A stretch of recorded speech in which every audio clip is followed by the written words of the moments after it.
Olá, como é que vocês estão? Tudo bem? Bom dia. Bom dia, Renato. Tá tudo bem? Bom dia. Bem, obrigado. Marcel. Olá. Bom dia, pessoal. Bom dia a todos. Estamos iniciando a gravação também, tá? Vamos iniciar essa reunião do CONFATA. Vou, de início, passando aqui para a Johnny para ela fazer a chamada. Bom dia a todos. Vou começar então a fazer a chamada, tá? Se alguém não tiver sido mencionado, eu peço que ao final, por favor, me diga, tá? Pela Secretaria de Governo, nosso secretário. Secretaria Municipal de Mobilidade e Transporte, CETRAN, é a Débora ou a Adriana? Débora, presente. Secretaria do Verde e Meio Ambiente, Renato ou Ana Maria? Ana, presente. Renato, presente também. Secretaria Municipal de Infraestrutura e Obras, Marcos Monteiro ou Marcos Augusto? Presente.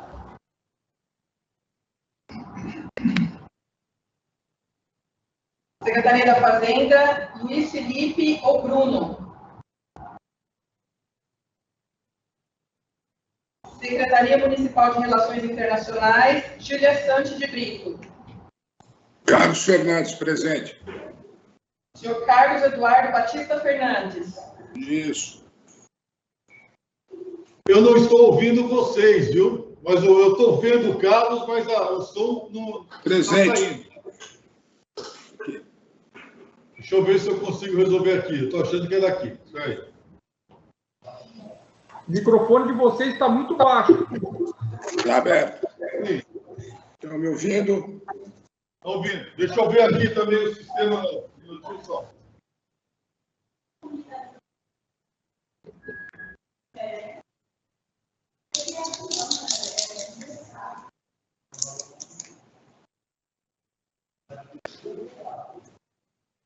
Ok, vamos lá.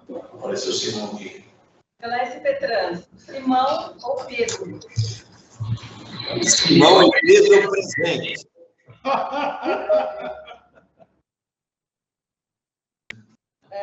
CT, Priscila ou Cristina?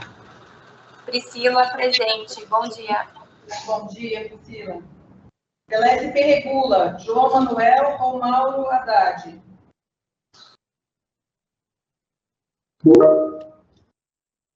Pela Secretaria de Transportes Metropolitanos, Fernando ou Noemi?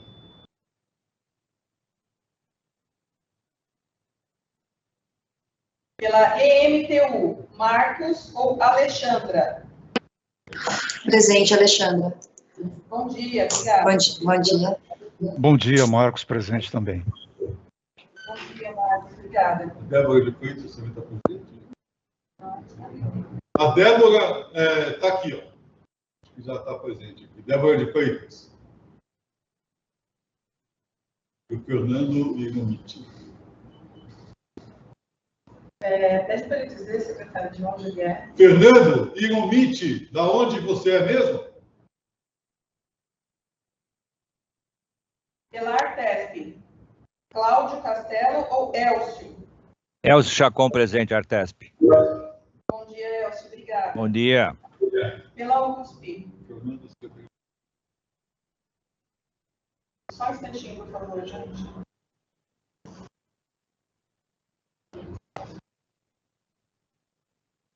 Ok. Pela USP, Paulo Santos de Almeida, Denise Espinosa, Maria de Fátima ou Tércio Brise?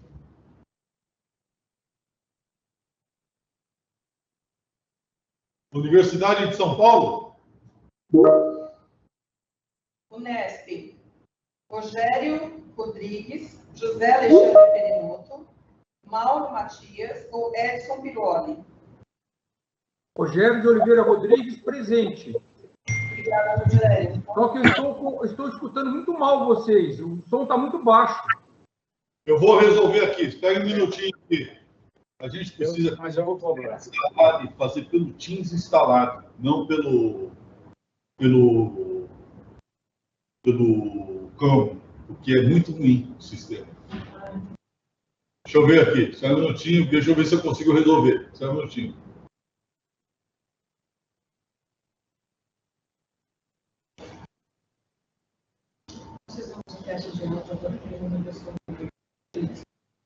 O áudio tá bom do YouTube?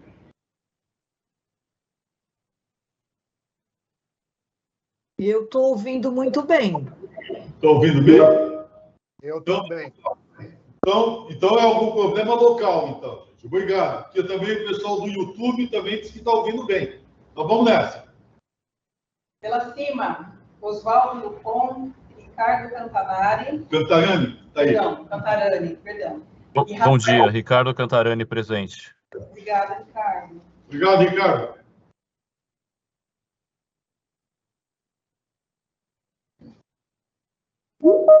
CETESB, Carlos Lacava, Marcelo Balles. Carlos Lacava presente. Bom dia. Bom dia. Marcelo Balles presente também. Pelo ICCT, Carmen Araújo ou Ana Beatriz?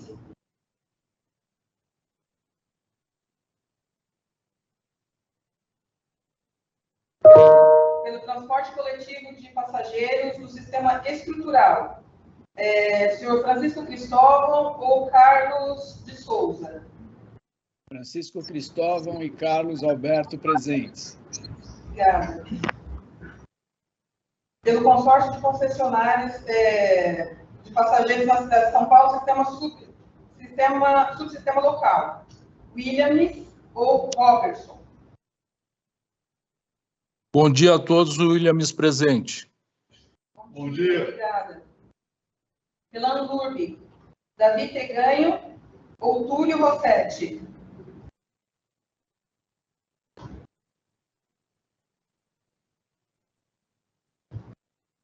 Pelo Sindicato de Transportes Escolares, Wesley Florencio ou Carlos Eduardo Monese?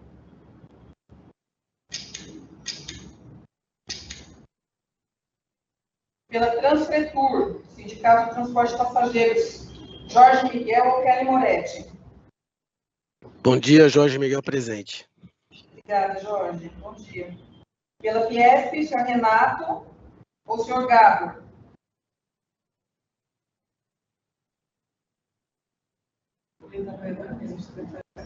Fiesp? Renato, o seu microfone está fechado. O Renato, eu vi aqui, tá aí. Renato Simenauer, pela Fiesp e pelo Sindipesas. Ótimo. Pela Fábia, Gustavo Bonini e Marcos Saltini. Bom dia, Marcos Saltini presente. Bom dia, Gustavo Bonini presente. Pelo Instituto de Engenharia, Flamínio Fishman ou Marcos Augusto Fonte Alba?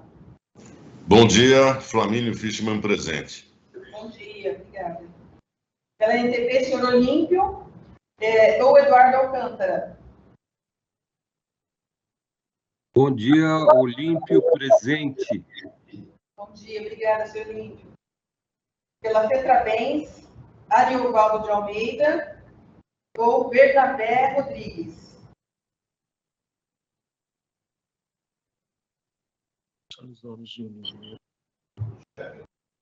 Pelo Sindicato dos Engenheiros do Estado de São Paulo, Edilson Reis ou Rosa? Bom dia, Edilson Reis presente. Bom dia, obrigada. Bom dia, Glei Rosa presente. Obrigada, bom dia. Está te ouvindo? Pela VPE, Adalberto Maluf ou Ieda de Oliveira? Ele está te ouvindo, só não está respondendo aí. Ieda Maria presente. Bom dia, Ieda, obrigada. Adalberto está aí também. Tá aí? Adalberto também da BVE presente. Bom dia a todos. Obrigada. Pela NAMA, Mário Mantovani ou Luiz Marcelo Pinto?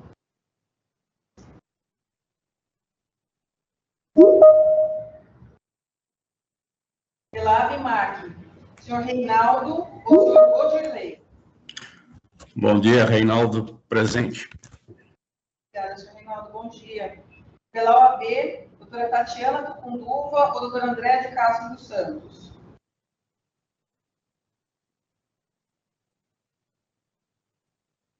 Pelo Secovi, Hamilton de França Leite ou Eduardo de la Mana?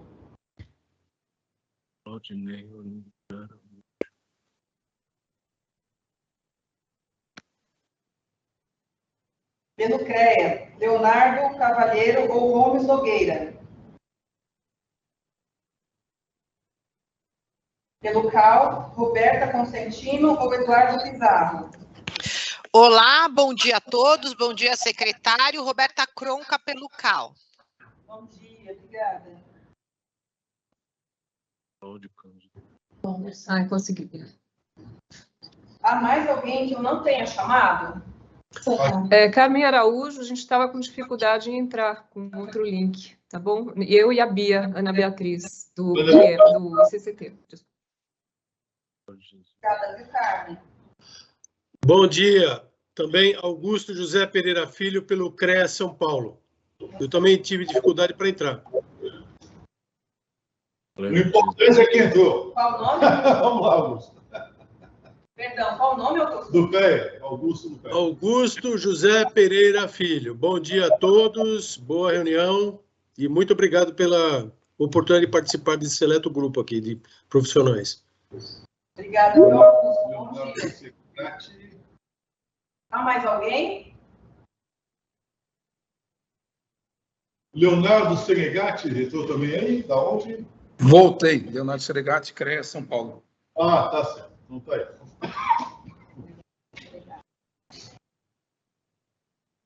Tá ótimo. Vamos lá. Seregatti. O C.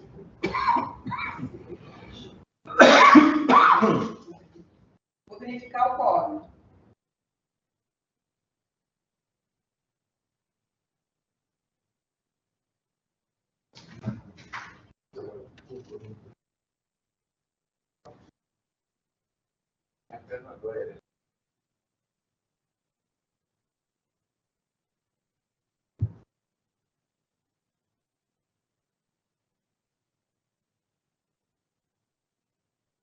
Temos quórum, secretário. Temos quórum, vamos começar. Eu vou sentar mais próximo de vocês. Mudei um pouco aqui o sistema, porque fica mais fácil para a gente conversar, né? Ficava olhando para cima o tempo todo, é complicado. Bom, nós vamos fazer uma inversão da pauta a pedido do João Irineu Medeiros, que é o diretor de segurança veicular e conformidade regulatória da Fiat Chrysler Automóveis. Ele vai fazer uma apresentação sobre descarbonização e mobilidade sustentável. Em seguida, a gente analisa o ofício da SP Trans e aí faz a apresentação do Olímpio. Ok? Vamos fazer assim? Então, por favor, seja muito bem-vindo, João Irineu Medeiros. A palavra está com você. Se você quiser subir também a apresentação, por favor. Ok, muito obrigado. Eu inicialmente gostaria, em nome da Stellantis, agradecer a oportunidade de a gente estar participando aqui desse momento, né? A gente vai falar sobre um tema importante, que é a descarbonização e os desafios da indústria automotiva nos próximos anos. Eu vou compartilhar a tela, por favor, me digam se a tela está visível aí.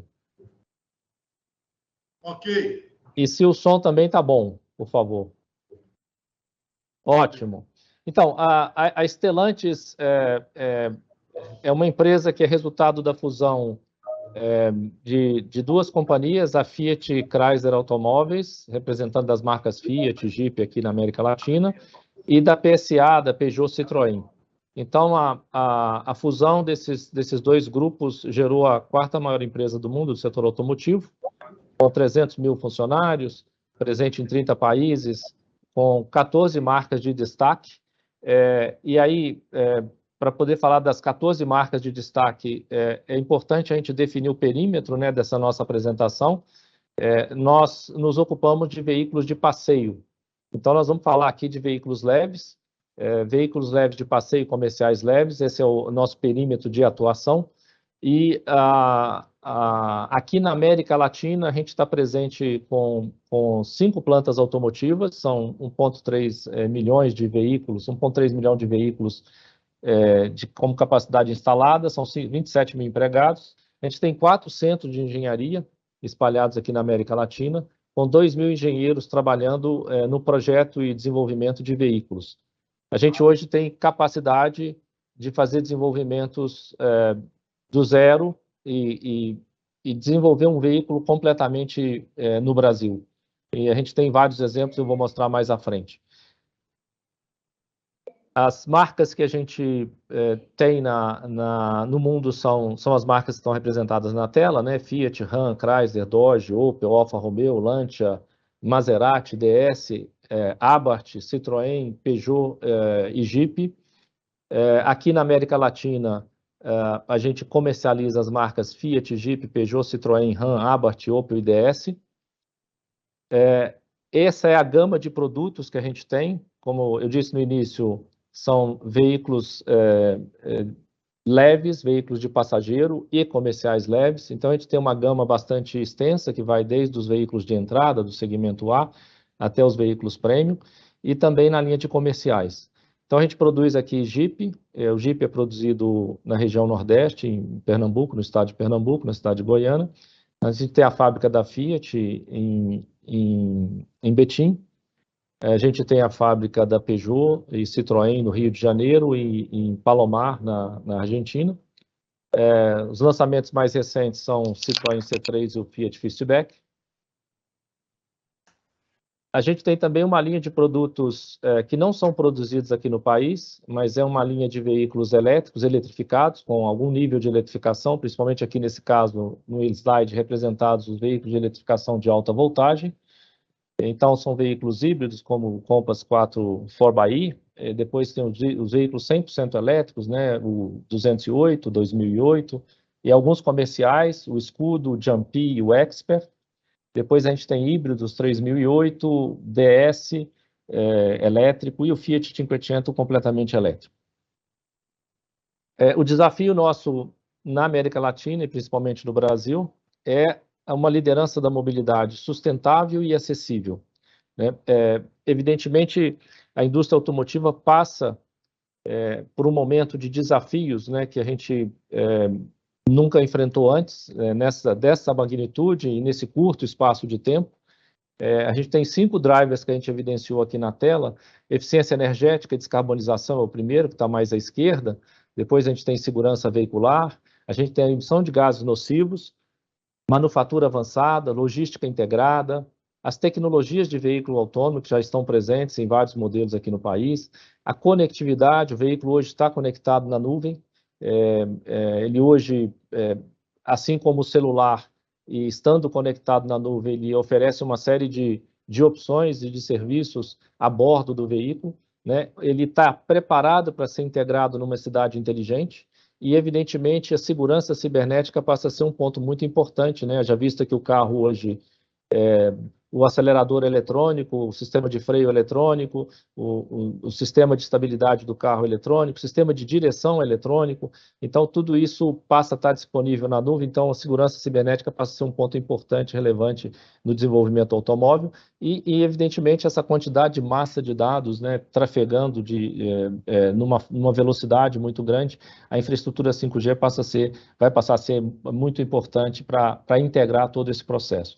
Então, dentro desse panorama assim, de várias tecnologias, de várias transformações pelas quais está passando a indústria automotiva, a gente selecionou hoje um tema, que é a eficiência energética e a descarbonização, para a gente poder conversar e ir um pouco mais a fundo sobre a nossa visão dentro da América Latina, como a gente está enxergando, principalmente no Brasil, os desafios que a gente tem pela frente, né?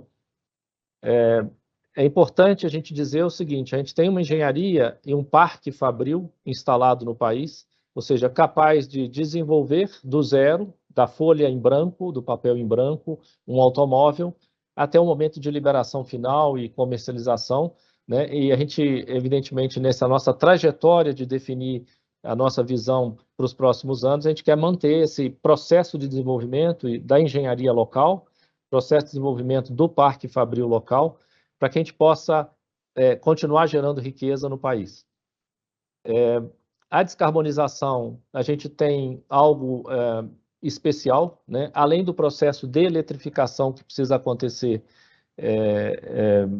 dentro da cadeia produtiva e do produto automóvel, A gente tem também que valorizar um asset importante, né, que é o combustível renovável, que vem sendo usado no país já há alguns anos, há muitos anos, né, e passou por uma série de evoluções do ponto de vista de tecnologia do automóvel. Hoje a gente tem a tecnologia Flex presente em praticamente 75% da nossa frota circulante, e isso dá para a gente um potencial de descarbonização muito importante. Então, usar esse ciclo renovável do etanol como um dos processos, né, de descarbonização dentro da nossa cadeia. O Brasil, esse chart é um chart que mostra o porquê que a gente precisa ter esse olhar atento no processo de descarbonização no Brasil, né? O Brasil tem uma matriz energética diferenciada, ou seja, o processo de geração de CO2 no Brasil ele tem um perfil diferente de outras regiões, como China, Estados Unidos, a Comunidade Europeia e Índia, ou seja, existe a geração de energia produz bastante CO2 nas outras regiões. A nossa matriz energética ela tem um percentual de renovável considerável, e nesse percentual de renovável considerável, o etanol tem um papel importante. O Brasil assume o compromisso na COP26 de reduzir 50% das emissões em 2030 e zerar as emissões em 2050. Esse é um processo importante e seguramente nossa matriz energética vai ter um papel importantíssimo nesse processo. A Stellantis, assim como o Brasil, ela assumiu a responsabilidade global e o compromisso também de reduzir 50% das emissões de todo o seu processo, de toda a sua cadeia em 2030 e zerar, fazer um net zero em 2038, e através desse processo, a combinação de veículos eletrificados, 100% eletrificados, com a matriz energética local aqui no Brasil vai ser fundamental para que esse processo aconteça. Do lado direito do gráfico, a gente está observando aqui que 45% da nossa redução, ela resulta de ações em produtos, ou seja, de evolução tecnológica do produto. Eletrificação é um ponto muito importante, a combinação do etanol, como eu disse antes, a gente vai ver isso no próximo slide. Mas tem uma segunda parte igualmente importante, que corresponde a 55% das nossas ações, que são ações de manufatura, da cadeia de fornecimento, da logística e da infraestrutura. A gente sabe que o automóvel de passeio tem aproximadamente 3.500 componentes. A maioria desses componentes, como os carros nossos, tem um nível de localização de 90%. Então, a maior parte desses 3.500 componentes vem da nossa cadeia de fornecimento. Uma base importante dessa cadeia está no estado de São Paulo, na cidade de São Paulo e no estado de São Paulo. Evidentemente, a gente precisa trabalhar com essa cadeia de fornecimento, porque esse 50% de redução em 2030, ele é feito durante todo o ciclo de vida do produto. Então, desde o momento em que a gente começa a retirar material da natureza, processar esse material para a confecção da matéria-prima e depois para a confecção dos componentes e depois o transporte dos componentes, a toda a cadeia logística para trazer os componentes para as fábricas e produzir o automóvel. Depois a gente produz o automóvel, a gente precisa distribuir esse automóvel para os concessionários e dos concessionários para os clientes e até o final, que é o descarte do automóvel, ou seja, todo esse ciclo nós precisamos reduzir 50% em 2030. Então é um desafio enorme e aqui a gente precisa contar com todos, né? O público e o privado trabalhando juntos para a gente chegar nesse objetivo de 50%. Eu vou falar agora mais especificamente da porção que é o 45% em ações de produto, né? E como a gente enxerga a evolução tecnológica de uma maneira simplificada através de um único chart, a redução de CO2 que está no eixo vertical ao longo do tempo, que está no eixo horizontal, ela passa por um processo de evolução. As duas primeiras etapas nós já passamos por ela e concluímos a segunda etapa, que é a motor etanol de alta eficiência com injeção direta, turbo. A gente colocou em produção o ano passado. A gente agora começa uma caminhada importante, combinando a eletrificação com combustível renovável etanol. Disponível no país, que eu disse no início, é um asset importante. Então, a gente começa através de um processo de industrialização das tecnologias híbridas aqui no país, com o mild hybrid e full hybrid, combinados com o motor de alta eficiência que nós colocamos em produção ano passado, passa por um processo de localização de veículo elétrico e, no futuro, a gente considera as cerejas no bolo, né, sobre o bolo, a utilização da tecnologia de célula de combustível utilizando o etanol. Então, ou seja, a evolução tecnológica passa pela utilização de uma matriz energética renovável, utilizando o etanol, tudo aquilo que a engenharia brasileira colocou à disposição do mercado, e hoje é fonte de muita apreciação do mundo inteiro, né, de tudo aquilo que nós fizemos aqui para ter o etanol como uma fonte energética de mobilidade, e passa pela industrialização da eletrificação aqui no país, a utilização de veículo elétrico e célula de combustível. Essa é a forma como a gente enxerga de uma maneira bastante simplificada, mas tem bastante conteúdo por trás dessa informação. Obviamente, a apreciação pelo etanol e o benefício que ele traz equivalente a um veículo etanol. Esse chart ele mostra o processo de fabricação de 3 fontes energéticas, né? A gasolina, o biocombustível, no caso aqui o exemplo o etanol, e aqui a eletricidade. A gente avalia a quantidade de emissão de CO2, está bastante qualitativo o gráfico, mas ele é bastante significativo como resultado comparativo. A produção do combustível e a geração de CO2 para tanto.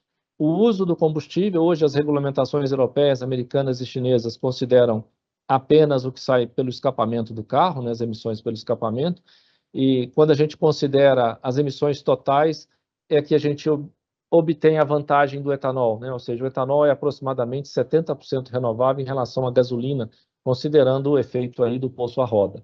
É bastante comparável ao nível de emissões de um veículo 100% elétrico. Então, os dois têm um papel muito importante no processo de descarbonização, cada um com seu papel, cada um com a sua tecnologia e disponibilidade de tecnologia, e eu acho que o mercado, de acordo com as suas aplicações, vai encaixar bem cada um dos dois, e a combinação do etanol com a eletrificação, eu acho que vai ser um ponto muito positivo no caso do nosso mercado.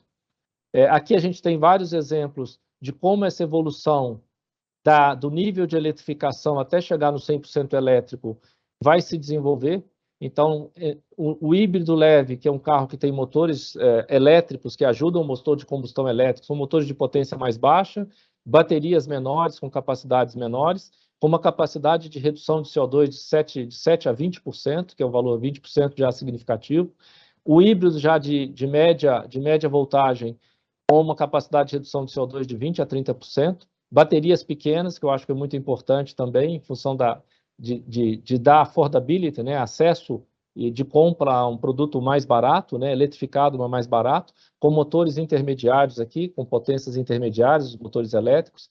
Depois, solução plug-in e a solução BEV, né, que é uma solução mais cara, mas que tem sua aplicação também em função do total cost ownership do produto, né. Então, essa é uma visão que a gente tem de transição de um motor de combustão interno para uma visão até uma eletrificação total.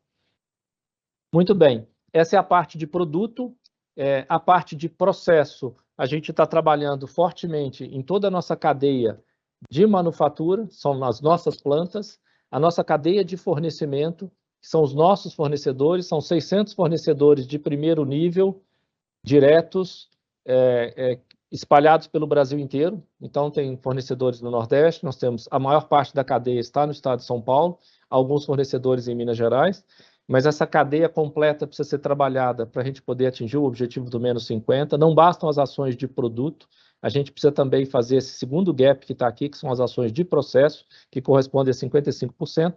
Então, atuar na manufatura interna da empresa, na cadeia de fornecimento, fornecedores, na logística e na infraestrutura.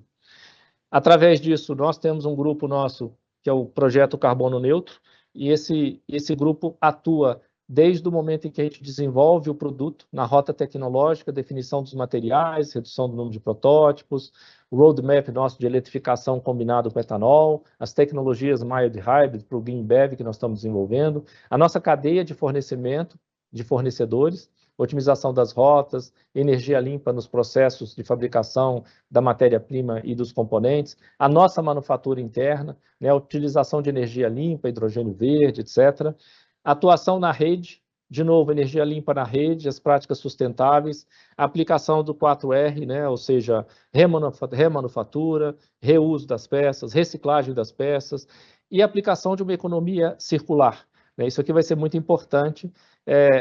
O outro componente, o outro pilar importante desse processo é o usuário, é a orientação e a reeducação do usuário, trabalhando em conjunto com o usuário, de um carro mais conectado e orientando esse usuário para utilizar combustível renovável. Então, esse é a última etapa do processo, é o fim de vida do ciclo. Nós estamos falando aqui de reciclagem, economia circular, de ter preparado o carro para reciclagem, para ser eficiente, para gerar riqueza ao mesmo tempo, de proteger o meio ambiente, a gente está gerando riqueza e gerando essa economia. Então, ou seja, os 6 pilares estão desenhados, a gente iniciou o trabalho no ano de 22 com a nossa cadeia de fornecimento, as nossas plantas já estão trabalhando já há bastante tempo nesse processo. Então, ou seja, esse aqui é o nosso último slide, e eu agradeço a oportunidade, a gente está aberto a algum tipo de pergunta ou dúvida, se necessário. E a gente está à disposição para, em algum outro momento, caso a gente não tenha tempo hoje, para poder tirar dúvidas, esclarecer dúvidas e trocar ideias. É um desafio enorme,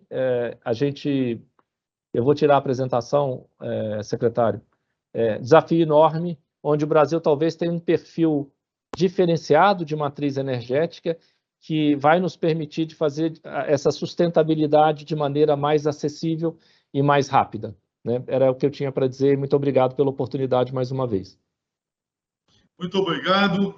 Queria agradecer ao João Igneu Medeiros. É muito importante a gente ver essa apresentação para a gente constatar que o setor automotivo, principalmente dos veículos, está cumprindo a sua parte. Né? E isso a gente pode observar por uma empresa do tamanho da Fiat Chrysler Automóveis hoje. A FCA é um gigante com muita participação dentro do território nacional na sua força de produção, como muito bem disse o doutor João Igneu, né?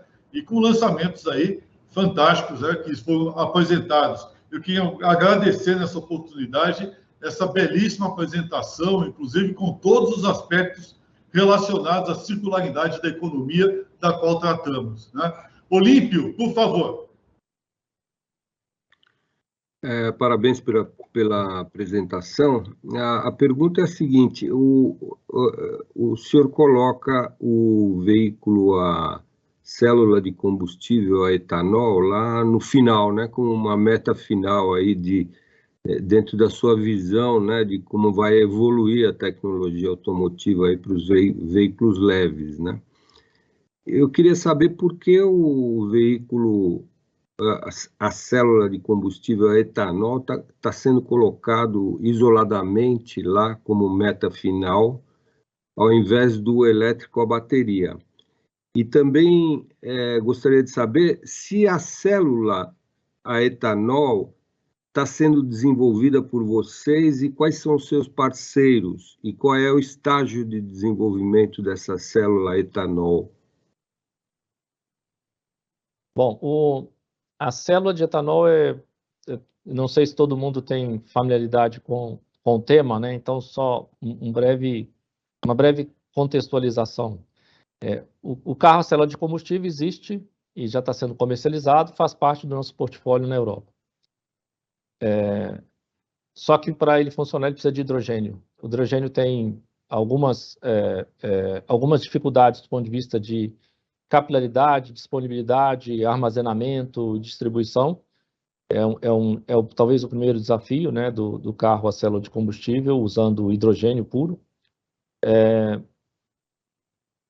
A opção que está sendo desenvolvida é uma opção relativamente antiga, né? Ela talvez, pelo menos o primeiro que eu tenha visto, célula de combustível a etanol, no início dos anos 2000, um veículo que foi apresentado no Salão do Automóvel ainda no IMB,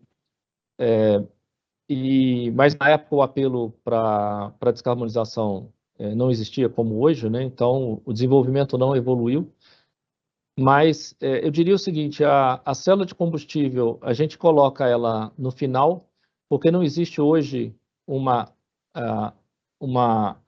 acoplamento industrializável e pronto para a gente começar uma comercialização imediatamente.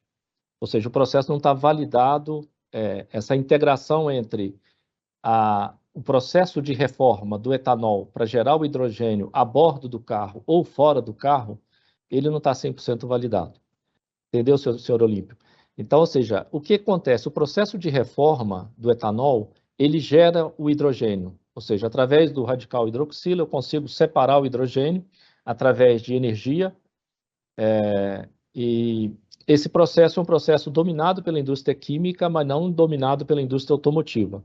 Nós estamos trazendo algo da indústria química para a indústria automotiva e fazendo essas duas coisas se conversarem. Mas isso precisa ser industrializável, precisa ser algo que a gente consiga com segurança colocar no mercado e garantir que em quaisquer condições de funcionamento, esse negócio vai produzir resultado. Então, a ideia é fantástica, já tem protótipo circulando, processos de avaliação dessa reforma química, eu acho que vão trazer resultado positivo para o país, e a gente precisa investir, porque eu acho que nenhuma outra região do planeta, eu acho que vai, talvez, usufruir tanto do resultado desse projeto que o Brasil.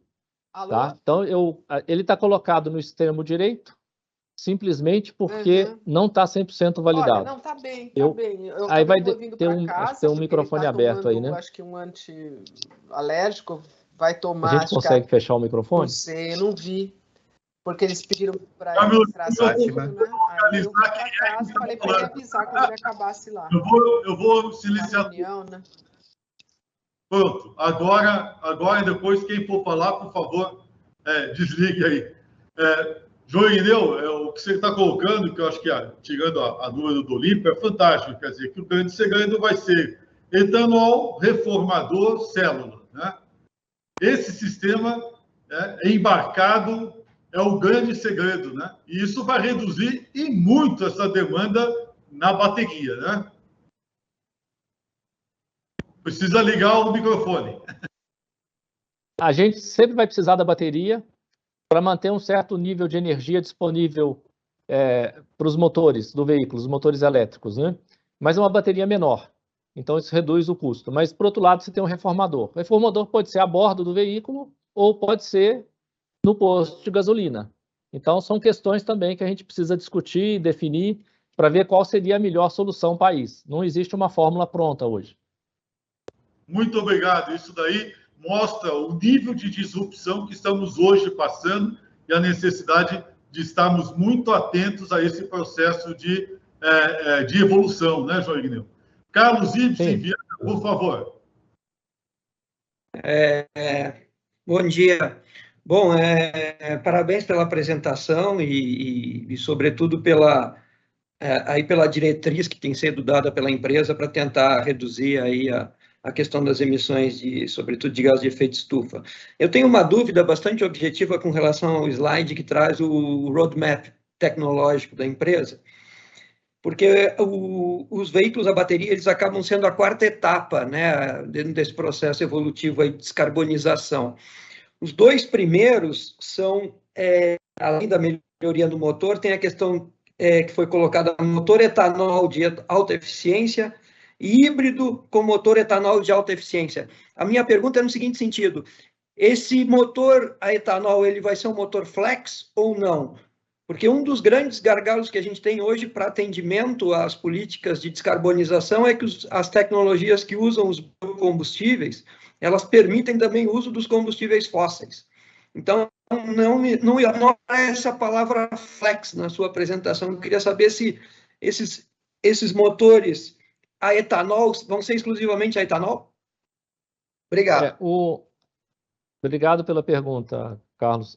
A sequência que a gente tem na rota tecnológica, ela não necessariamente vai respeitar essa ordem. Essa ordem é uma ordem que a gente coloca... Vou dar um exemplo. Hoje a gente tem 8 modelos já eletrificados em comercialização no país.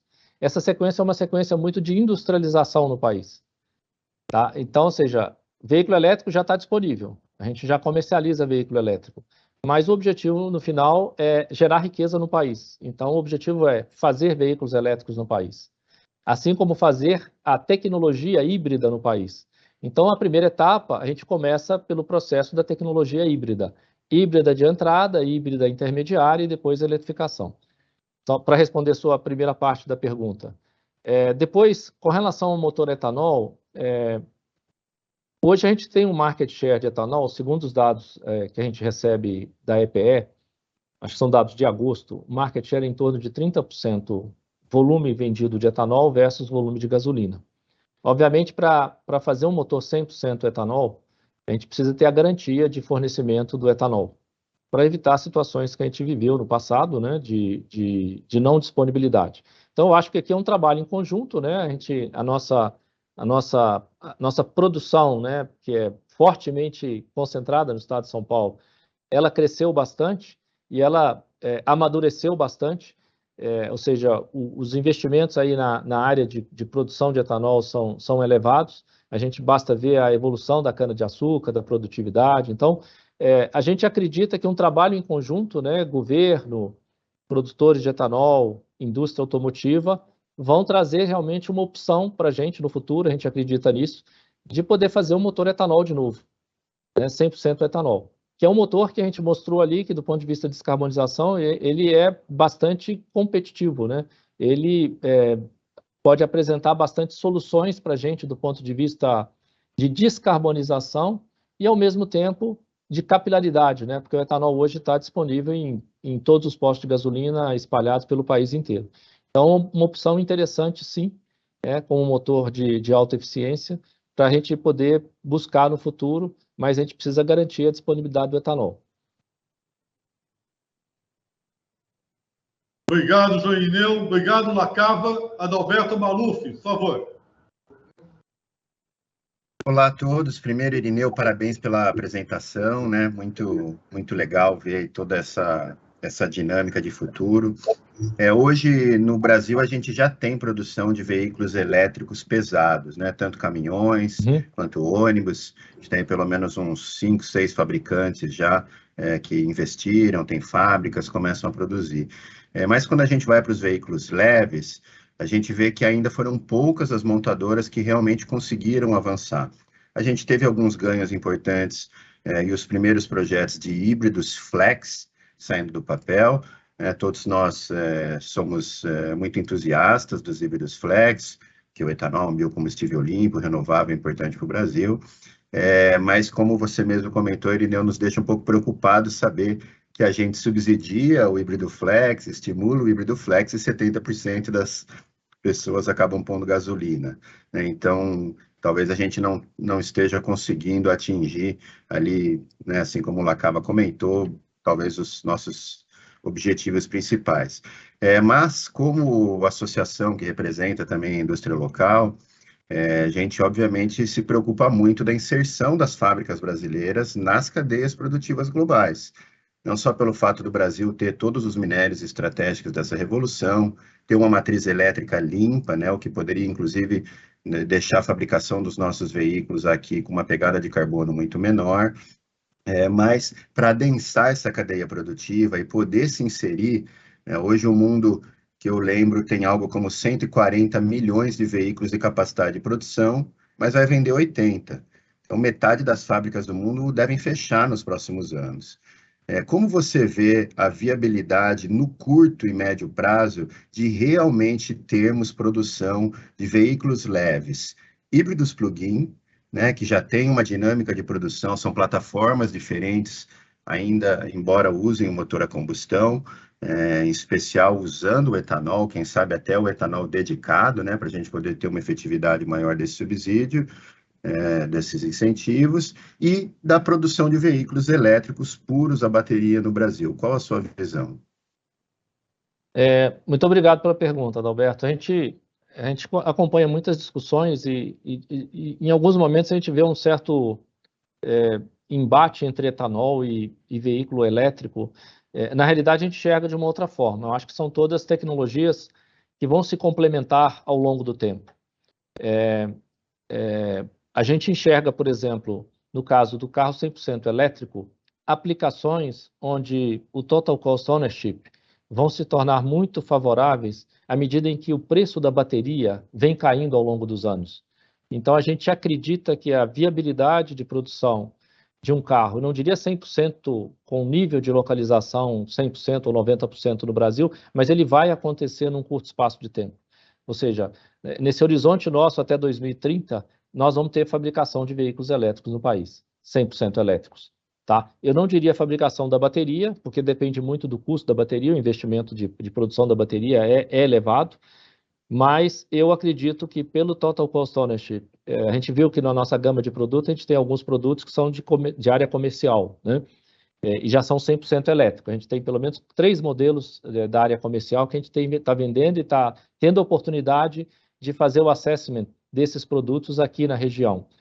Então, quando a gente olha altas quilometragens rodadas, o custo a tarifa da energia elétrica, o custo da manutenção mais baixo, ou seja, o veículo elétrico ele tem algumas características que o fazem muito diferente do veículo a combustão e, portanto, essas oportunidades a gente acredita que vão aparecer nesse arco temporal até 2030.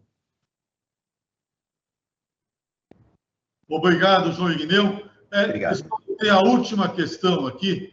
É a Coordenadoria de Petróleo, Gás e Mineração. Eu não sei quem é. Pode se identificar, por favor? Obrigado. Claro, secretário. Bom dia. Ricardo Cantarani, aqui da Secretaria de Infraestrutura e Meio Ambiente do Estado de São Paulo. Agora sim. Desculpa, Cantarani. Imagina. Eu loguei aqui com outro usuário, então peço desculpas. Muito obrigado, João Igneu, pela riquíssima apresentação.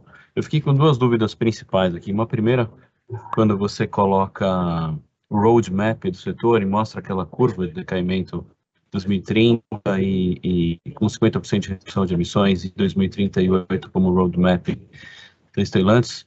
Isso, se eu entendi bem, em 2038 é que vocês esperam que toda a produção hoje dos veículos já seja com esse target, já seja com emissão zero? Essa é a primeira questão. E a segunda é, vocês têm planos ou projetos estratégicos de também incluir, porque eu vi que todos os veículos que o grupo hoje produz são leves, ou um SUV ali hoje no máximo. Tem uma previsão de incluir pesados também nessas rotas? Obrigado. Obrigado, secretário. Eu vou começar pela última, que é mais fácil. Não tem previsão de inclusão de veículos pesados. Nosso perímetro de atuação são veículos leves e comerciais leves. Segundo, aquele gráfico que mostra a redução de 50% em 2030 e uma redução de net zero em 2038 é do ciclo de vida completo do produto. A gente precisa se responsabilizar, e a gente é responsável desde o momento em que a gente começa a tirar material da natureza para a fabricação da matéria-prima, fabricação dos componentes, que são 3.500 componentes para fazer um carro. Traz para a fábrica, monta o carro, distribui o carro, vai para a concessionária, ele vai para o cliente usa o carro e gera CO2, e depois a gente faz o descarte do carro, todo esse ciclo de vida está contido naquele processo. Tá?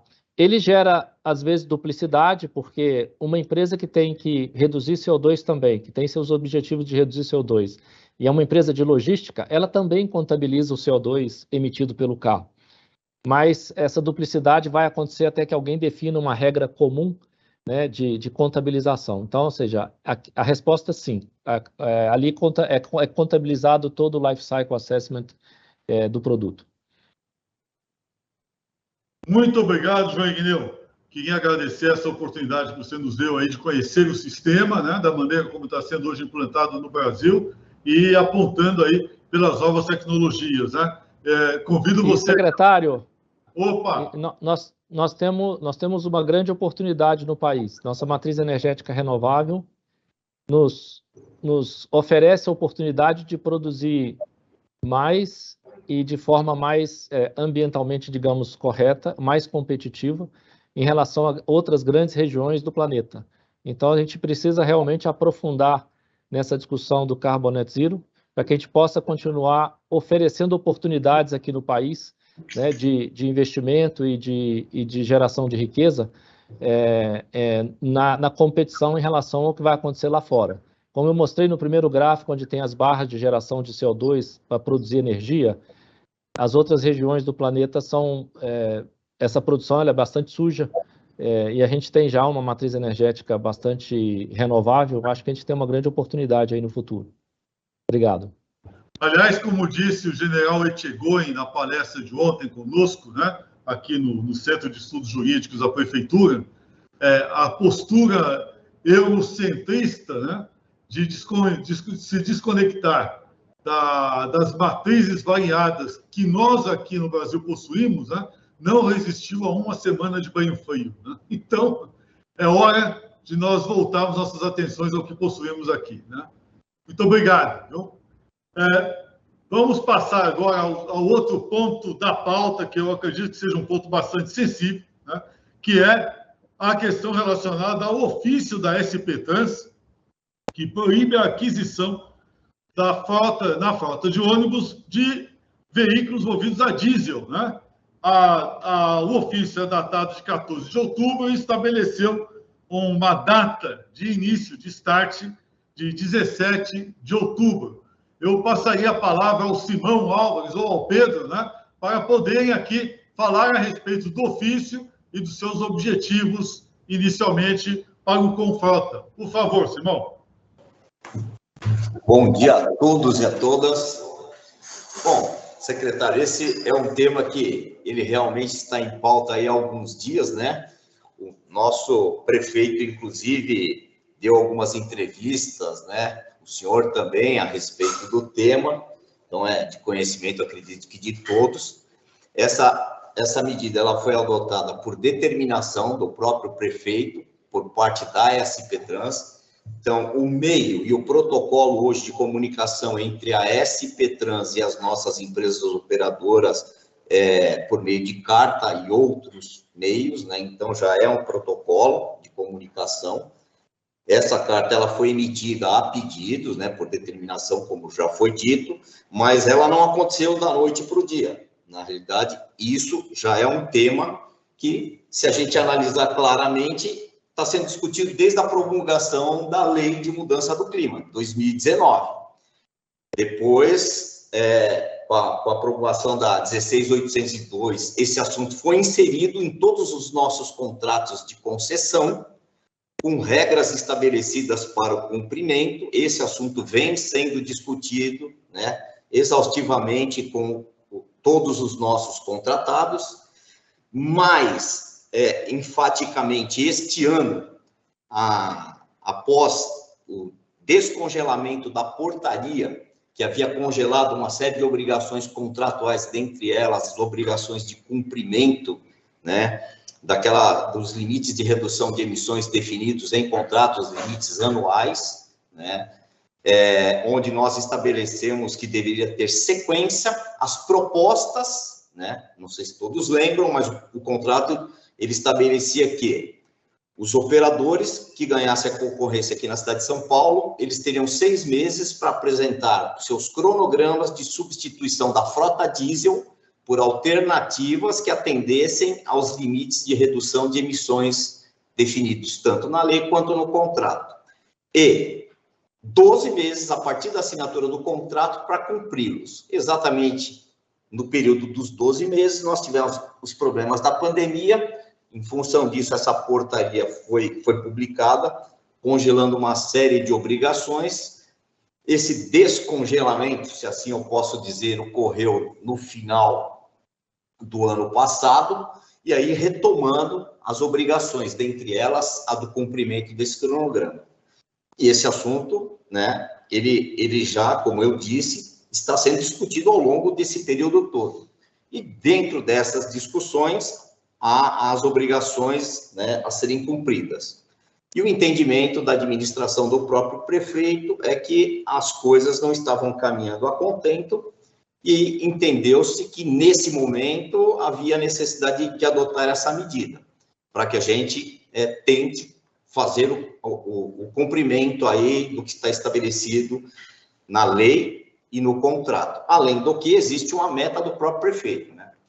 Porque existe uma separação aí das questões. Nós temos as metas que são redução de emissões e há uma meta, que é a meta 50 da prefeitura, de termos aqui no sistema da cidade de São Paulo, pelo menos 20% da frota de ônibus circulante de tração elétrica, que acaba se somando aí, né, se inserindo no contexto dos objetivos aí da lei. Então, só frisando, esse foi o motivo principal. Em que estágio nós estamos? Nós estamos aguardando uma posição dos nossos contratados em relação à quantidade de veículos diesel que foram comprados. O que foi solicitado é que apresentem, né, as compras efetivamente realizadas, né, e as quantidades, para que aí sim a administração decida o caminho em relação à frota diesel já adquirida. Mas o cumprimento aos objetivos da lei é o foco principal dessa medida, né? Da lei e dos contratos. Em resumo, é isso.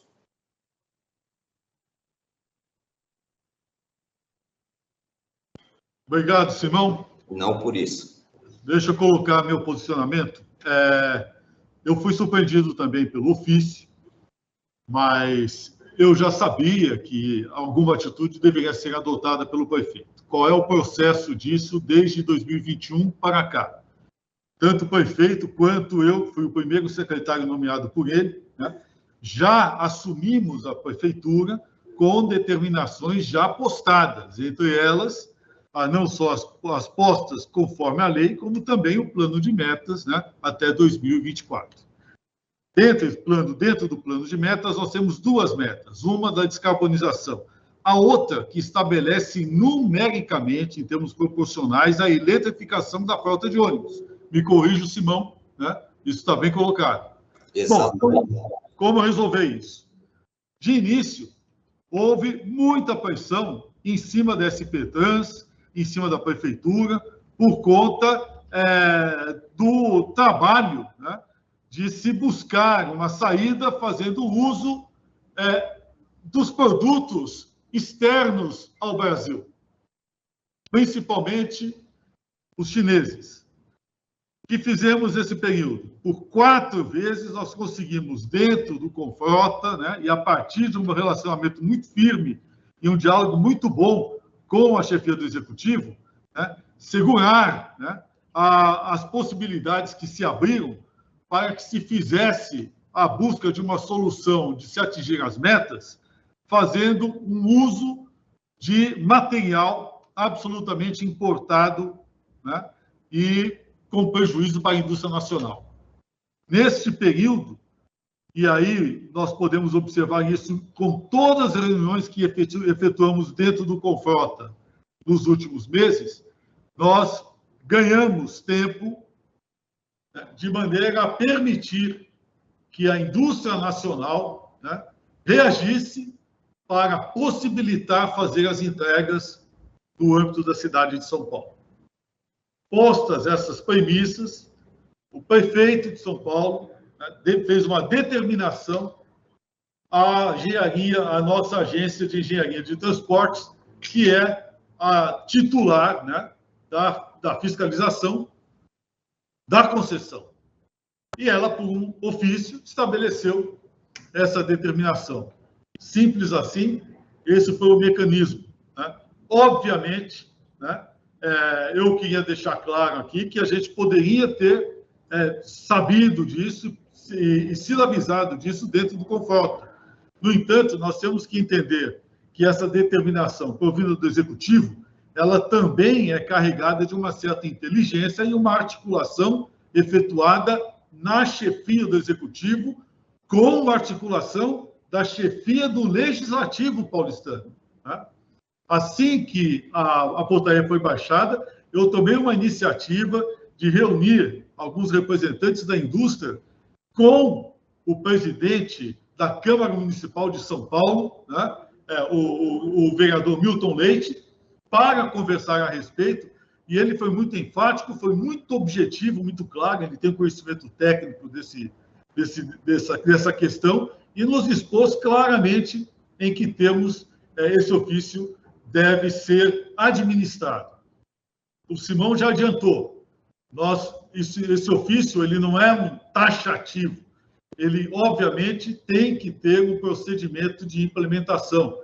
E aí está claro que há de se respeitar os compromissos já estabelecidos com a indústria com referência à entrega de ônibus a diesel. O outro ponto, ele não esgota apenas aos veículos elétricos. Ele abre espaço para que o leque de opções, né, por outros tipos de tecnologias sejam postos à disposição da frota concessionada. Não é isso, Simão? Exatamente, secretário. Foi por isso que eu citei a questão dos dois momentos aí. O nosso foco, o objetivo principal é a redução das emissões. Quais as tecnologias, os combustíveis que serão utilizados, nós não entramos no mérito, mesmo porque, assim, é salutar que nós tenhamos mais do que uma alternativa que atenda a esses requisitos. A outra questão importante é que isso não esgota de maneira alguma as obrigações do nosso comitê, que estão estabelecidas na reunião passada, na medida em que decidimos formar uma comissão especial aqui dentro para tratar dos critérios de implementação dessa descarbonização da frota na cidade de São Paulo. Aliás, a minha proposta de encaminhamento deste processo aqui dentro é nós estabelecermos de vez esse grupo de trabalho, né, para poder estabelecer um melhor diálogo até mesmo com a nossa agência de engenharia de transporte. Ok? Posto isso, vamos abrir agora espaço para os nossos conselheiros. Carmen Araújo já está inscrita. Por favor, Carmen. Eu, como membro do Confrota, nós fomos fazer uma análise do que significaria essa medida e se ela tem folga ou não. Eu gostaria, secretário, de colocar 2 slides sobre onde estamos em termos de emissão hoje e com a projeção de substituição da frota no tempo definido no contrato, que é no 10º ano o ônibus sai, aonde chegaríamos. Eu vou pedir para a Bia colocar o slide. Bia é o primeiro que ela me ajuda nisso. Vocês estão vendo? Então, o que nós fizemos foi aonde estamos hoje nas emissões. Esse gráfico, ele mostra por poluente e por segmento, distribuidor articulado por sistema. E na esquerda, deixa eu explicar direito. O primeiro gráfico é carbono, o segundo material particulado e o terceiro NOx. São os 3 poluentes que a lei determina. E a linha cor-de-rosa é onde estamos, não, é a meta. As barrinhas onde estamos. A linha azul, que está no meio da barra marrom, é qual é a meta da lei de 2028. Então, ele dá uma noção de estamos acima ou abaixo da meta atual, da meta estabelecida no contrato, que é anualizada, e onde teríamos que chegar com a lei. Aí não tem muita discussão, porque não é um contrato que a gente adita e revê e tal. Então, nós estamos ainda com folga nos 2 poluentes e estamos no carbono um pouco no limite. É interessante nós percebermos que esse atendimento do carbono, do CO2, principalmente, ele foi consequência de uma redução por conta da pandemia. Então, ainda não estamos no sistema normal e tal, e temos uma pressão por aumentar o carbono se não for feito nada. Posto isso, nós fizemos uma análise, Bia, próximo, por favor, do que seriam as emissões, considerando só a troca normal da frota, considerando também a disponibilidade dos veículos zero emissões. Então, nós fizemos uma análise, não com veículo de menos carbono, mas com veículo zero carbono, para verificar o que aconteceria. Aí pode ser qualquer uma das alternativas que, infelizmente, nós não temos hoje comercialmente disponíveis ou sendo colocadas. O que nós temos para 2028, se nós colocarmos só na frota os veículos zero emissões, nós, com sorte, atingimos a meta da lei. Então, assim, essa medida, se não entrasse, nós não conseguiríamos atingir a lei. Os outros poluentes, Bia, por favor, só para nós vermos, nós temos alguma dificuldade, porque nós tivemos uma entrada de veículos diesel, tivemos substituição de Euro 3 por Euro 5, mas a lei, quando ela foi promulgada, ela previa uma introdução antes do que nós vamos ter agora em 23 de Euro 6. Então, não houve essa redução de poluentes locais, e nós temos alguma questão aí para ser equacionada, mesmo com veículos zero emissões, porque entraram vários Euro 5, de emitir normas. Então, isso reforça que essa medida do prefeito, ela era extremamente necessária. Qual seria a alternativa? Nós retirarmos veículos da frota com menos de 10 anos para cumprimento da lei. E isso tem um custo. Então, isso encarece mais o sistema. Então, eu só queria mostrar que a gente tem feito essas análises para identificar essas formas, né? Qual é o melhor mecanismo que está sendo posto. E uma outra questão, a gente tem falado muito de alternativas, o que está posto agora tem que ser colocado. Se houver outra, um hidrogênio, o que for, ela vai entrando ao longo do tempo como alternativa a zero emissões. Mas nós não podemos esperar uma alternativa que não temos no momento para resolver a questão da lei. Não temos mais tempo, nós estamos no 4º ano da lei. Então, é isso que eu queria dizer. Ok, Carmen. Lei e fatos são coisas importantes, né? Existe o que nós chamamos de exegese, né? São as circunstâncias nas quais a lei se põe, as circunstâncias, né? E, obviamente, nós precisamos estabelecer uma nova hermenêutica, né? A norma precisa também se adequar à realidade. Em meio à lei e ao fato, nós tivemos aí um período enorme de conflito mundial, né? Decorrente não só da pandemia, como da crise econômica. Então, não é possível que a gente queira também adaptar a realidade ao papel, mas está sendo feito. Muito bem. Olímpio Álvares, por favor. É justamente sobre isso que eu queria perguntar, secretário. Esses 2 anos que nós tivemos de paralisação e de suspensão, inclusive, das atividades do Confrota, da portaria que congelou tudo, etc. Durante essa época, eu me lembro de várias vezes ter conversado com diversos colegas, isso aí não foi estabelecido formalmente, mas eu me lembro da gente ter conversado com colegas da prefeitura sobre o que ia acontecer com o cronograma do contrato, por exemplo, e o que ia acontecer com as metas da lei em função dessa parada que houve no mundo, né, durante 2 anos. E aí, por diversas vezes, né, eu ouvi diversas pessoas diferentes dizendo que esse assunto estava em pauta dentro da prefeitura, dentro de um grupo de trabalho que estavam revisando os cronogramas, né? Então, é justamente isso, né? O tempo passou, a gente voltou à atividade e a gente não viu essa revisão ser materializada formalmente no Diário Oficial, etc., né? Então, a gente queria saber por que isso não foi feito e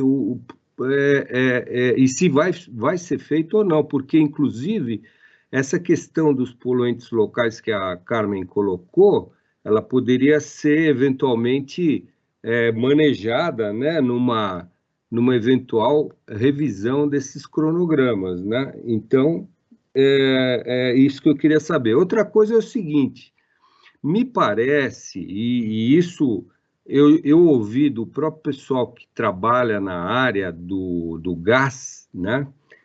Eu nunca escondi de ninguém que eu sou a favor de diversificação tecnológica e diversificação energética, né? Isso é uma questão de princípio, né? Eu não tenho uma... Veja o que acontece hoje na Europa, né? Veja o que acontece hoje na Europa. Né? Isso, no Green Deal da Europa, inclusive, a minha inspiração é essa, né? Então, eu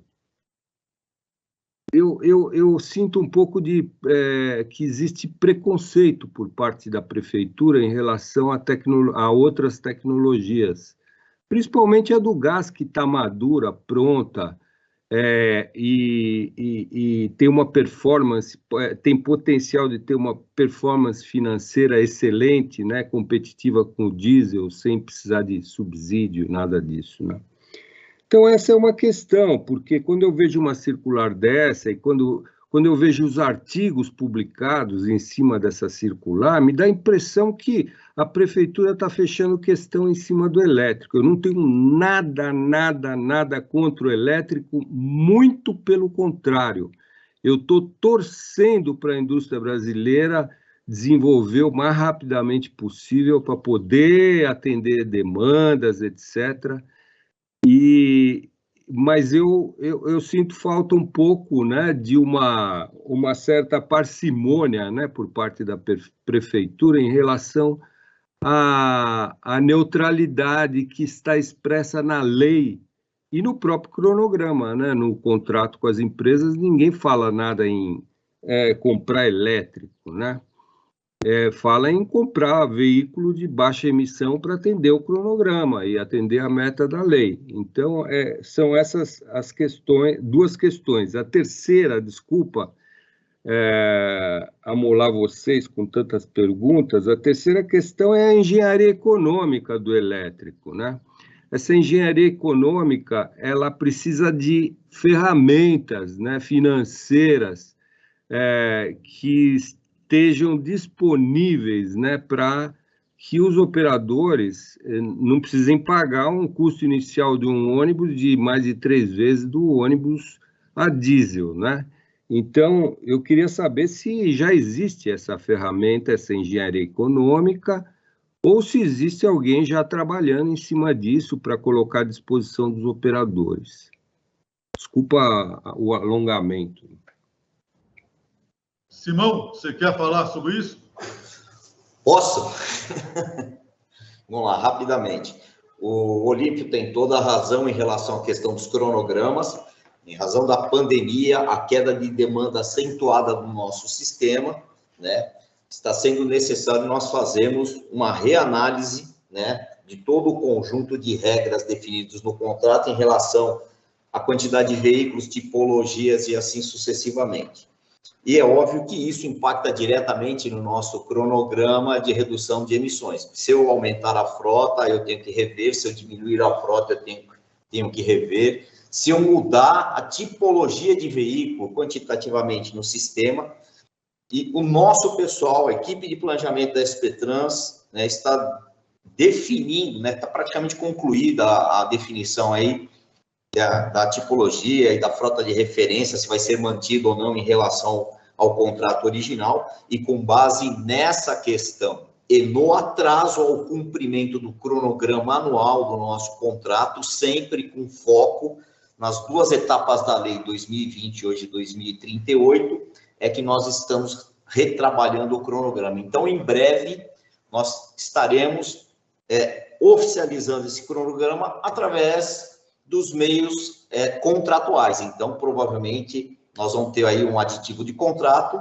passando, né, um novo cronograma para os nossos concessionários, que devem ser cumpridos, já considerando todos esses fatos, porque nós temos aí uma quantidade de veículos que ficou represada, né, não foi inserida com tecnologias limpas, né, e que a gente precisa tirar essa diferença. Então, esse cronograma ele vai corrigir em termos de percentuais de redução de emissões ano a ano, né, a partir de 2023 em diante, até o final do contrato, os novos percentuais que cada operador do sistema, e já respondendo a segunda pergunta do Olímpio, a colocação do Olímpio, né, vai ter que recalcular suas emissões em relação à frota que hoje ele opera e apresentar as tecnologias, né, que ele entende que são as pertinentes para atingir esses objetivos.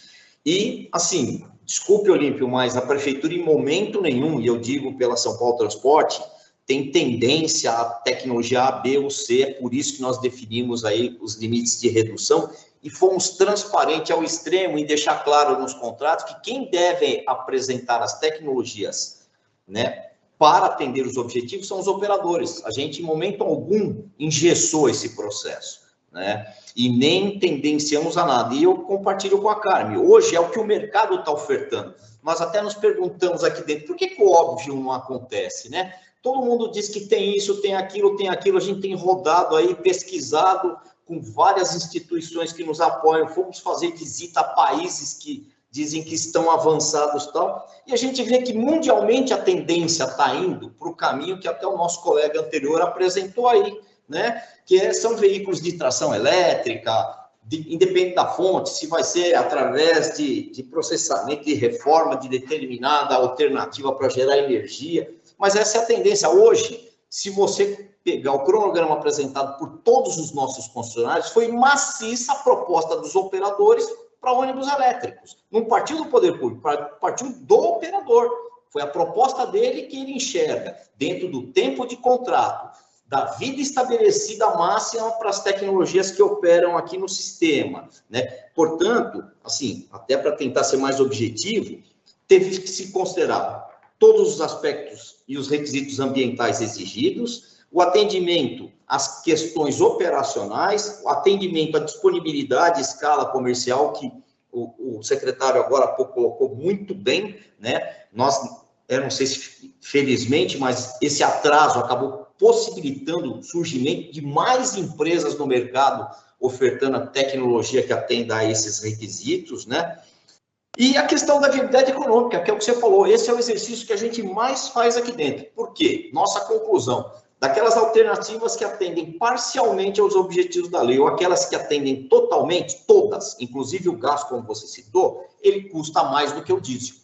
E a nossa planilha toda de remuneração hoje está pautada no diesel. Com todos esses aumentos que ocorreram no diesel, a gente percebe que assim, a reação do mercado foi igual para todos. Só que desde a origem, e a gente não trata, né, e você é testemunha disso, que se acompanha com a gente há muitos anos, né, dessa questão hoje, mas a gente trata há anos de buscar alternativas, né, limpas para o sistema de transporte da cidade. Até hoje nós não encontramos nada que fosse pelo menos igual em termos de custo. Quando eu falo custo, é custo total de operação. Aí envolve todos os custos fixos e variáveis. A gente tem tecnologias que apresentam vantagens de um lado e desvantagem de outro, né? Então, isso já é notório. Então, assim, tem que se colocar na balança todos esses elementos para definir essa tecnologia. E ninguém melhor do que o próprio empresário, porque o negócio dele, ele visa lucro também. Ele tem que ver se o que ele vai fazer vai atender os objetivos dele, além de todas as obrigações legais. E assim, foi maciça a apresentação para veículos de tração elétrica. Agora, nessa nova revisão, vamos colocar novamente a condição de que eles reapresentem as propostas de tecnologia. Se surgir fato novo, ótimo, desde que atenda a todos os objetivos e nós tenhamos condições de arcar financeiramente com isso, quando eu falo nós, é o sistema como um todo, por que não? Então, esse é um fato. Agora, quanto à questão de buscar meios de viabilizar, sim, a administração vem discutindo também exaustivamente, não só aqui dentro da Secretaria de Transporte, da SP-Trans, mas a Secretaria de Fazenda, a Prefeitura como um todo está engajada num processo aí, discutindo com diversos agentes financeiros no mercado, BNDES e outros modelos para tentar viabilizar a inserção de tecnologias limpas aqui na cidade. Então, esse é um assunto que está em discussão, sim. Desculpe me estender na resposta, mas eu acho que eu procurei responder a tudo que foi colocado. Obrigado, Simão. Acho que aí você esgotou também. Acho que você já colocou todo o quadro, né? Ricardo Cantarelli, por favor. Obrigado, Simão, pela atualização. Respeito difícil. Três questões muito rápidas aqui, secretário. A primeira é referente, o senhor mencionou um ponto importantíssimo com relação a... Eu não tenho clareza da vida útil dos ônibus hoje, mas assim, tenho certeza que as operadoras já adquiriram junto às fabricantes, às montadoras, alguns veículos que, enfim, que vão ser padronizados, estão sendo montados ali pelas empresas adequadas para entrar em circulação. E não vi no ofício nenhuma regra de transição. Quer dizer, como que vocês enxergam isso? Uma operadora que adquiriu ali um veículo ela vai poder colocar incluir esse veículo novo a diesel nas frotas circulantes, ou necessariamente vai ter que fazer alguma adaptação, algum investimento para que ele atenda as normas e a legislação hoje em vigor? Um segundo ponto com relação concordo plenamente, acho que é absolutamente necessária a diversificação, até para mitigar riscos. Mas tem um ponto que vocês mencionaram,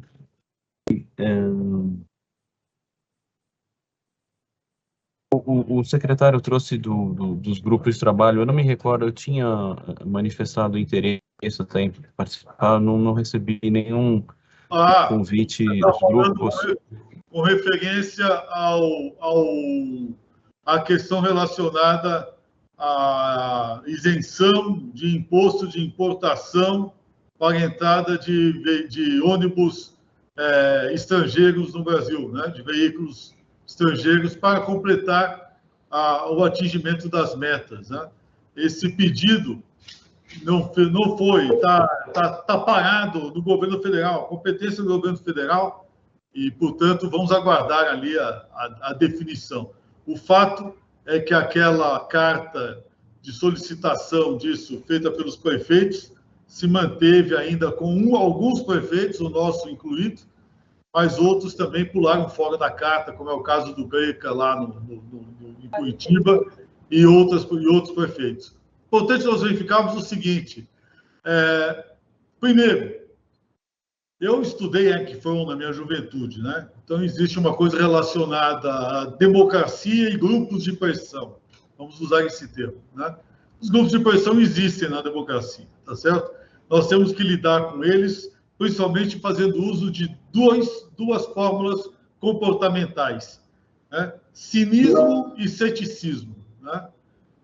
O outro ponto é a racionalidade na política pregada pelo meu mestre filósofo Karl Popper, né? Temos que ser racionais. Se nós vamos nos preocupar com subjetividades e interesses pessoais dentro da política, a gente não sai nunca da onde a gente está. Então, essas coisas existem, mas objetivamente o que nos interessou desde aquele momento, Cantarani, foi reenquadrar, capacitar a nossa economia nacional para enfrentar os grupos de pressão. Acredito que a gente esteja atingindo esse ponto, e o Simão acho que concorda comigo nisso daí, né?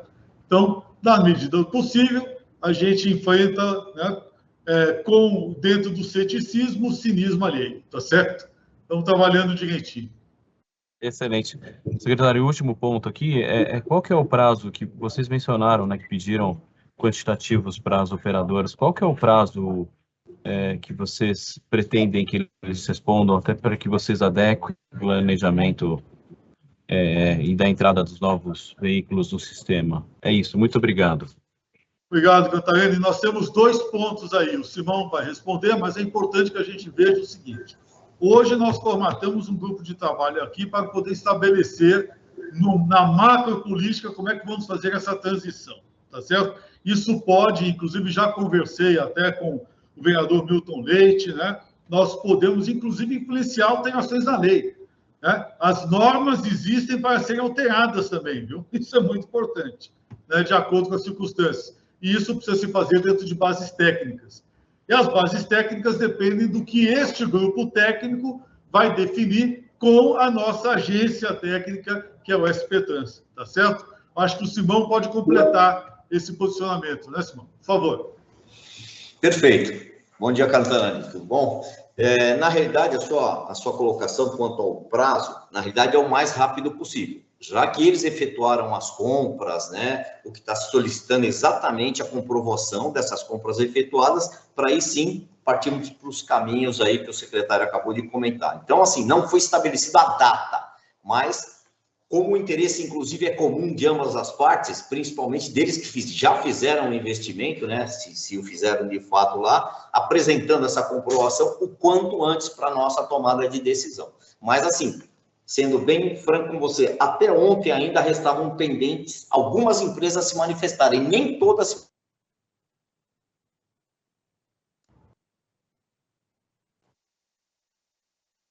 Caiu, Simão? Eu achei que eu tinha caído. Não, caiu. Agora voltou, ok. Não, então, eu comentei que não foi definido um prazo, até aí acho que todos devem ter ouvido. Então, o prazo, na realidade, é o mais breve possível, né? Mas até o dia de ontem, nós ainda tínhamos algumas empresas que ainda não haviam se manifestado, algumas concessionárias. Então, nós ainda temos pendência de alguns operadores do sistema se manifestarem oficialmente sobre essa posição de veículos adquiridos. Me parece, me corrija aí, acho que é por volta de 800 veículos, né, que estavam na lista, não é isso, né?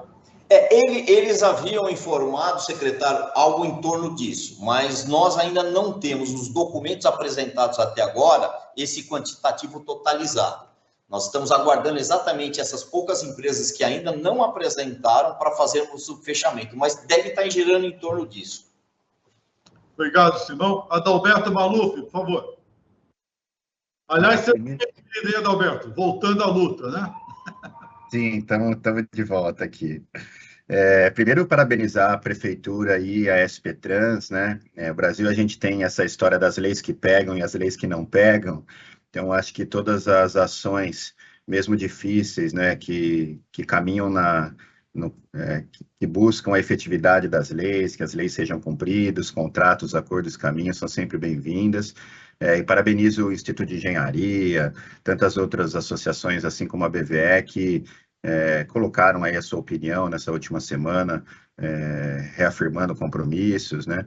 Em especial no nosso caso da BVE, reafirmando o compromisso da capacidade de produção já instalada na indústria, só os nossos associados, a grande maioria produzindo aqui próximo da região de São Paulo, né? Já tem mais de 2.000 veículos de capacidade de produção, isso sem falar de outros fabricantes que nem são associados da BVE, como o próprio Marco Polo, que anunciou ontem já uma capacidade de produção de mais de 1.000 veículos, a Volkswagen Caminhões e Ônibus, né, que tem aí um notório conhecimento, uma capacidade de produção também muito boa em relação aos veículos.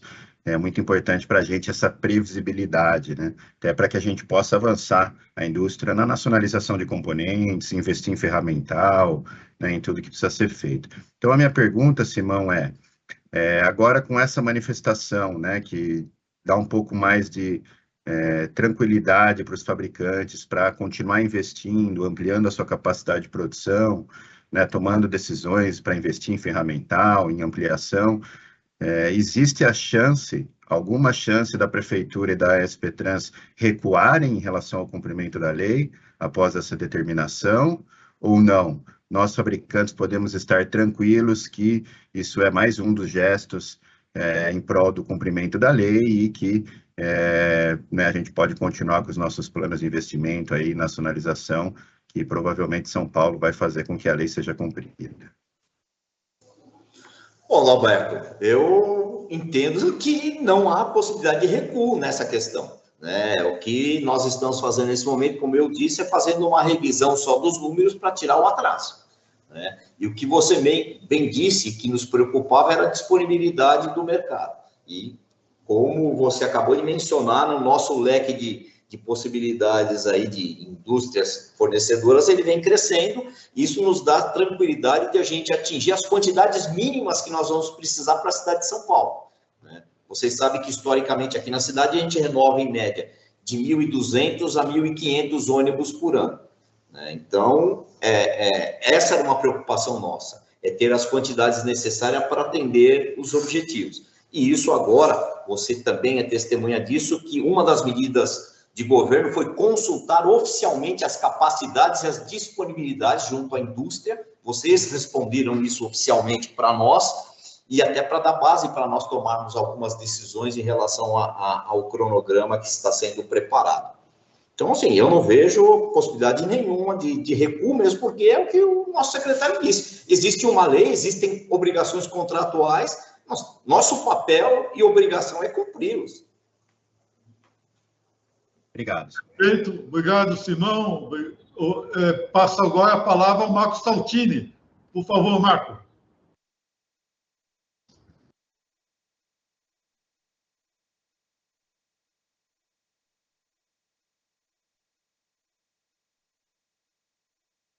Saltini?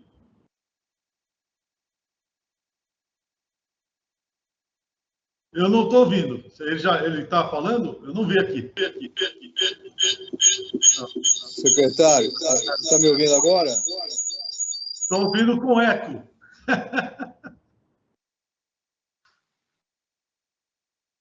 Secretário. Agora sim, pode falar, Muito bem.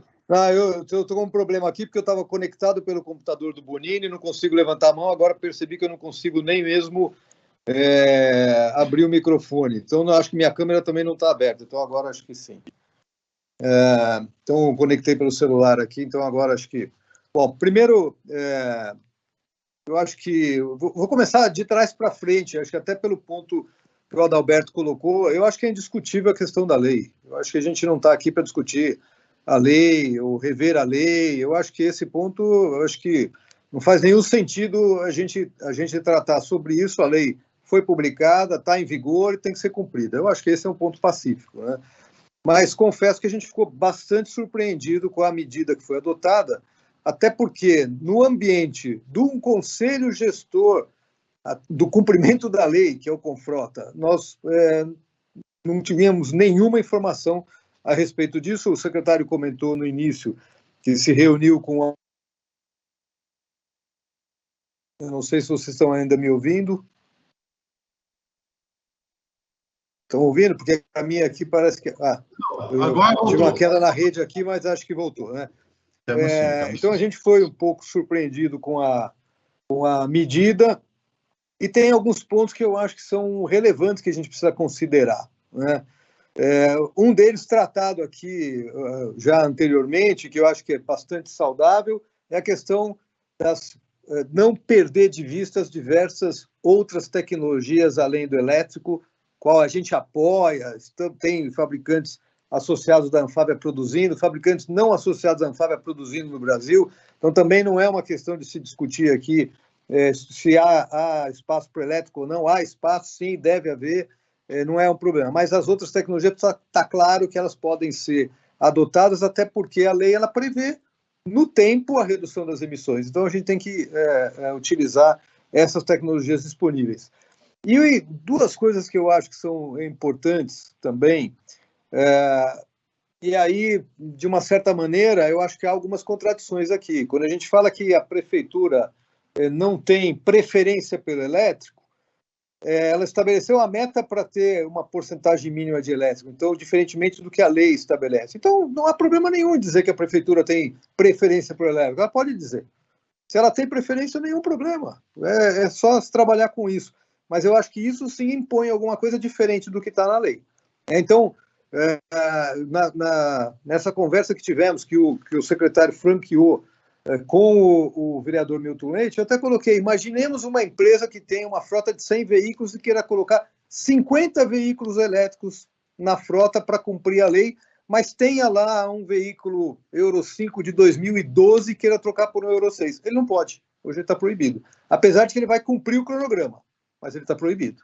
Então, eu acho que essas medidas precisam ser, talvez, avaliadas com um pouco mais de calma, e aí, eu acho que de uma forma também bastante saudável, a gente apoia a proposta do secretário da gente implementar, de fato, aquele grupo para a gente acompanhar de perto o que está acontecendo. E, finalmente, eu acho que também é relevante que a gente avalie e tenha presente que o Confrota precisa necessariamente estar ciente das coisas como elas estão acontecendo. Acho que essa é a função desse comitê, é fazer esse acompanhamento, entender as coisas que vão acontecer, talvez até com tempo para se debater aqui, para que não haja surpresa, não crie polêmicas como a gente está vendo hoje em função de uma medida.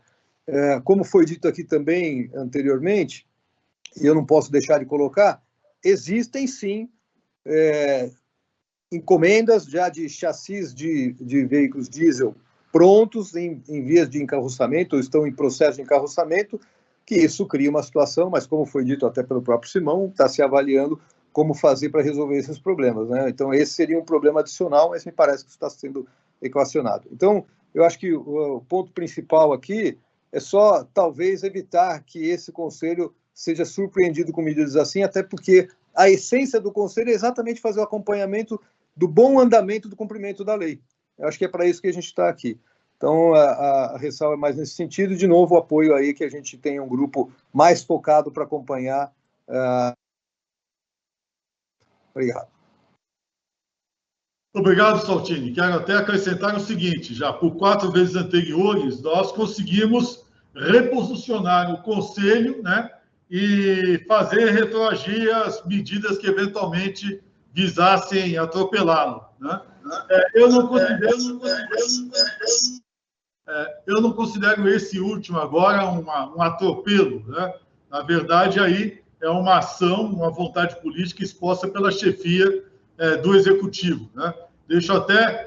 Eu vou falar assim do ponto de vista político, ficamos até muito tranquilos, o Simão, eu e todos, porque, olha, não foi o Confrota que decidiu qualquer coisa de maneira abrupta e decisiva, foi o prefeito, né?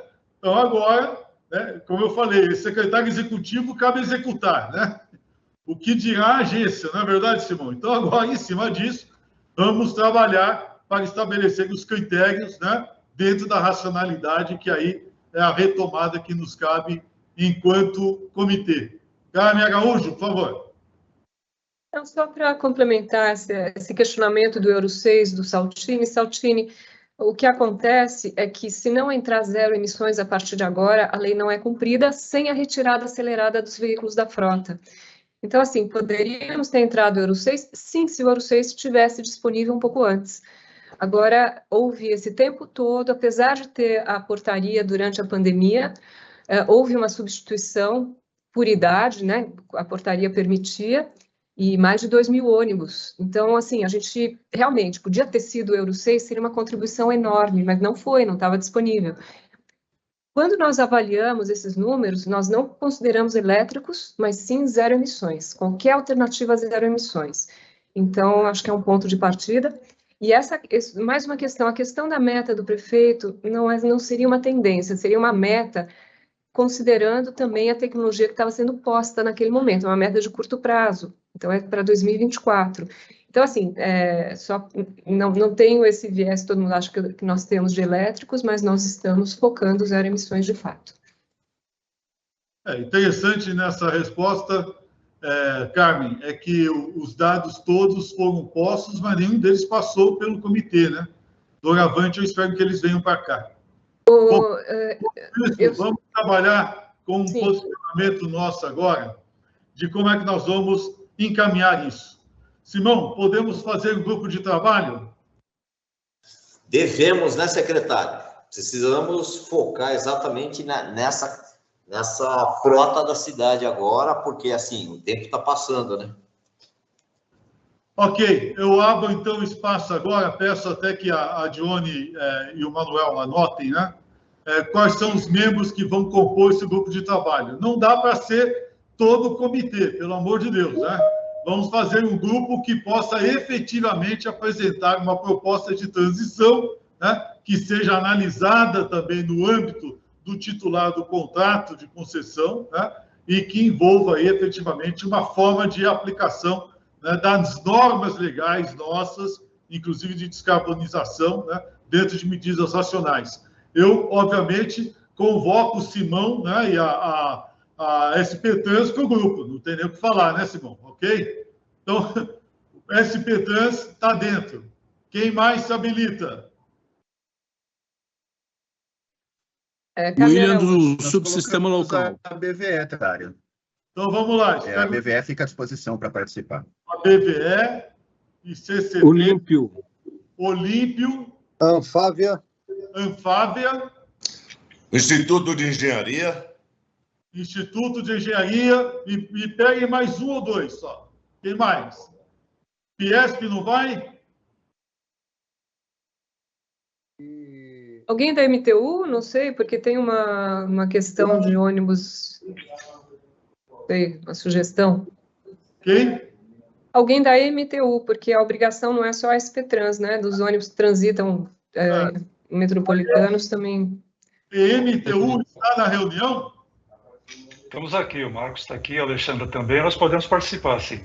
Então, pronto. EMTU Ok, um minutinho só. Secretário, no chat tem uma colocação aqui do Instituto de Engenharia. Marcos Augusto. Um minutinho. Subsistema local se manifestou?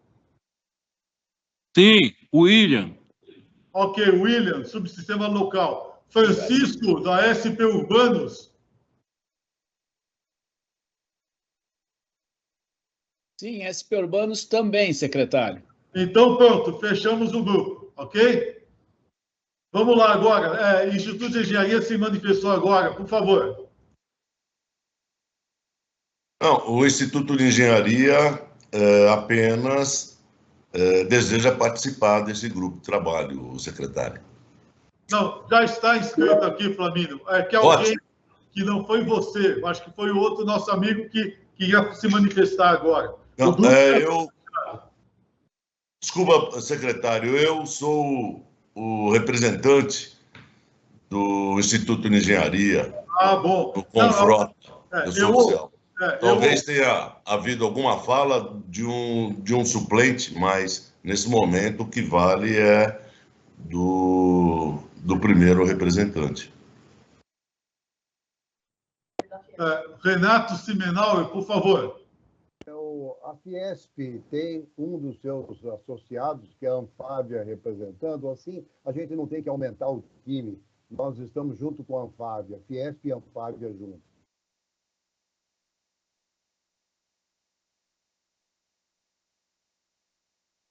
Então, sumiu.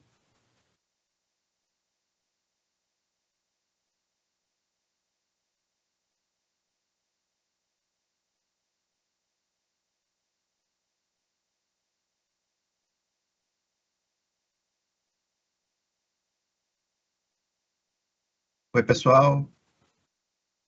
Vamos colocar esse grupo para trabalhar, então, imediatamente, marcar uma reunião já a partir da próxima semana, com a devida urgência. Viu, Simão? Vamos fazer aí uma escala de reuniões, conforme a disponibilidade também da SP Trans. Perfeito? Positivo, secretário. Tá ótimo. Eu solicitaria, é impressionante, Olímpio, você está encantado. Eu acho que seria interessante nós colocarmos agora, com a sua rota de descarbonização da frota, né, para ser o primeiro ponto da pauta, impreterivelmente, na nossa próxima reunião. O que você acha?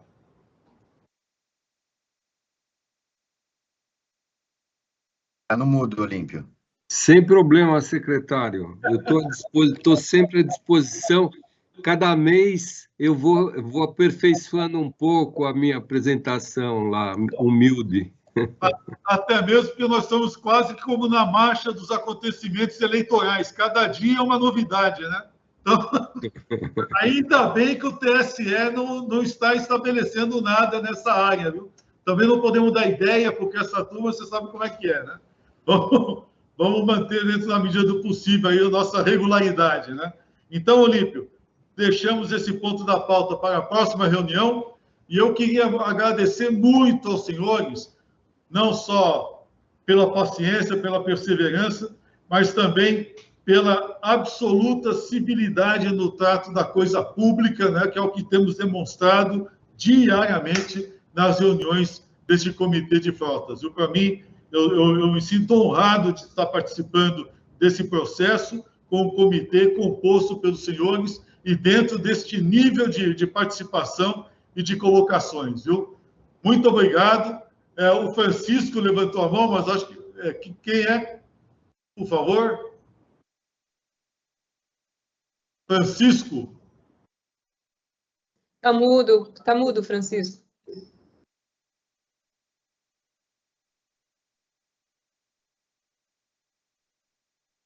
Eu acho que ele levantou a mão, mas não se manifestou. Então, nós poderíamos dar aqui por encerrado, então, essa reunião, ok? Muito obrigado a todos, viu? Forte abraço, até a próxima. Tá? Obrigado. Até logo, bom final de semana a todos.